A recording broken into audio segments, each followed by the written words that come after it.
Returning to our innocence. This is not our ways. We always followed seasons. We need to return. There are many problems facing Native American communities today, ranging from alcohol and drug addictions to high rates of obesity and diabetes. But where did these problems begin? I heard many elders speculate that these problems have arisen because of our divergent from our traditional ways and practices. Well, why have we diverged from our traditional ways in the first place?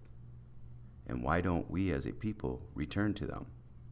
But before we can return to our ways, we must first learn what was lost and what factors led to the decline of our traditional ways. As I began to ask myself these questions, it ignited a passionate fire within my soul, and so began my journey to reconnect with my people's traditional ways.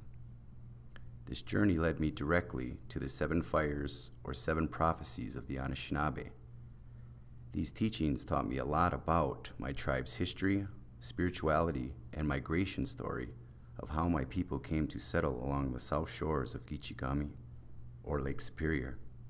These teachings also taught me of the troubled times that would befall our people during the 6th fire, and provided me with a sense of hope of the foretold time of the 7th fire. I learned of these prophecies and stories from my uncle, who was a tenured professor, tribal judge, and spiritual leader for my people. I also simultaneously learned about key U.S. federal policies that affected Native American people in my formal education. After learning about the 7 fire prophecies and key U.S. federal policies, I began to think again. Are these U.S. federal policies a fulfillment of these ancient prophecies? Is the future of our people unfolding just as it was foretold many years ago? And are we indeed in the time of the 7th fire? As I looked around my reservation and around other tribal communities, I observed this growing trend of Native peoples returning to their traditional ways and practices. I see youth and adults alike seeking out the knowledge and wisdom of our culture and readopting the behaviors and practices which help sustain us as a people for centuries. I see my people excited to relearn about their traditional ways of taking care of one another and about how we obtain and provided food for our people.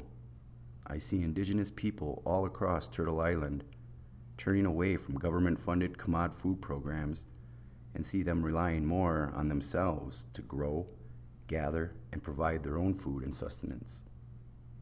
I see this as a good thing and feel that we are now indeed in the time of the 7th fire. I see youth following the cycles of the seasons and dancing joyfully to the rhythm of nature. I see kids whom seem healthier, happier, and more vibrant. I see it in their eyes and in their smiles. This feels right. This feels good. We are in the time of the 7th fire, and I feel content that I am doing my part to keep the fire burning strong. And ask you, my brothers and sisters, are you doing your part? I trust that you are, and I hope and pray that you remain strong and continue to fight the good fight. May grace and love reside within you always. Chi-miigwech for who you are.